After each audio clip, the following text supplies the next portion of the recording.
नमस्कार दोस्तों। सनातन धर्म में गोवर्धन पूजा का बेहद धार्मिक महत्व है। इस दिन भगवान श्री कृष्ण के साथ गौ माता और गोवर्धन पर्वत की पूजा का विधान है। ऐसा कहा जाता है कि इस दिन भगवान श्री कृष्ण की पूजा से जीवन के सभी दुखों का अंत होता है। कार्तिक मास के शुक्ल पक्ष की प्रतिपदा तिथि को गोवर्धन पूजा की जाती है।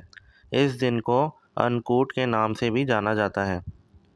इस दिन लोग गोवर्धन पर्वत की प्रतिमा को गोबर से बनाते हैं और फिर उस प्रतिमा की पूजा करते हैं।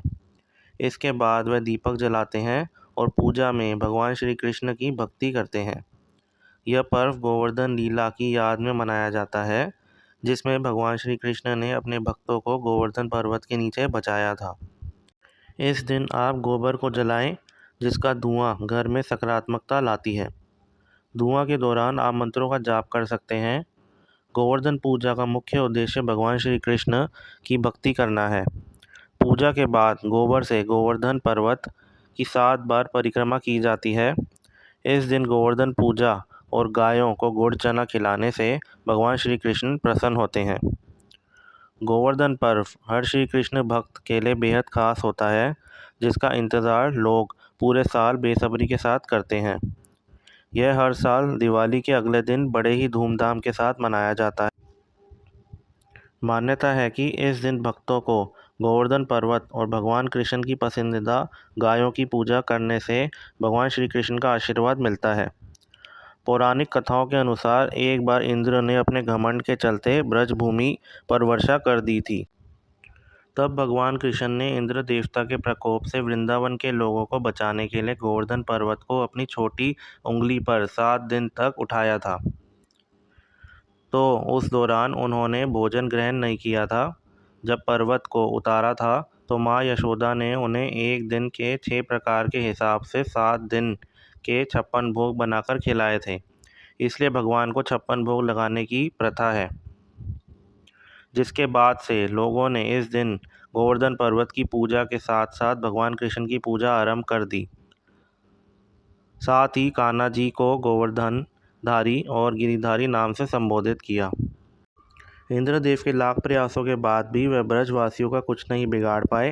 तब उन्हें उनकी भूल का आभास हुआ और श्री कृष्ण से क्षमा मांगते हुए उनकी शरण में पहुँचे। तब श्री कृष्ण ने उन्हें क्षमा किया और गांव वालों को अपने अपने घर लौटने को कहा। मगर परेशानी ये थी कि गांव का एक एक घर बुरी तरह से टूट फूट चुका था और ब्रज की गलियां बेजान और उजड़ी हुई थी। तब श्री कृष्ण ने सभी ब्रजवासियों को गो पूजन और गोबर का धुआं संपूर्ण ब्रज में करने के लिए कहा, जिसके बाद चमत्कार हुआ। ब्रज के सभी घर पहले जैसे हो गए और गो माता के आशीर्वाद से वातावरण में छाई नकारात्मकता दूर हो गई। सभी घरों में खुशहाली, सुख समृद्धि, वैभवता, सकारात्मकता, दिव्य ऊर्जा लौट आई। यही कारण है कि गोवर्धन पूजा की शाम को गोबर का धुआं घर में करना चाहिए। गोवर्धन पूजा दिवाली के अगले दिन की जाती है। इस साल गोवर्धन पूजा 14 नवंबर यानी मंगलवार को मनाई जाएगी। इस दिन भगवान श्री कृष्ण को 56 भोग लगाने की परंपरा है। मथुरा वृंदावन में यह त्यौहार विशेष रूप से मनाया जाता है। अगर आप आर्थिक तंगी से गुजर रहे हैं या फिर आपके पास पैसा टिकता नहीं है और घर में अक्सर अनबन होती रहती है, तो गोवर्धन पूजा से एक दिन पहले जौ पिसवाना चाहिए और उसकी रोटी बनाकर गरीब को खिलाएं। ऐसा करने से लाभ होता है और शुभ परिणाम भी मिलते हैं। गोवर्धन पूजा से एक दिन पहले रात्रि में जौ को पानी में डालें और उसके पानी को अगले दिन सुबह तुलसी के पौधे में डाल दें। इससे अक्षय फल की प्राप्ति होती है और माँ तुलसी के साथ माता लक्ष्मी और भगवान विष्णु भी बेहद प्रसन्न होते हैं और गोवर्धन पूजा के दिन उन्हीं के स्वरूप की पूजा करने का विधान है।